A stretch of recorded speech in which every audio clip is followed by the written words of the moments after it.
أفلا ينظرون إلى الإبل كيف خلقت وإلى السماء كيف رفعت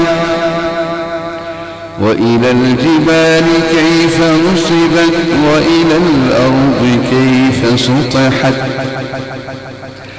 فذكر إنما أنت مذكر لست عليهم بمسيطر إلا من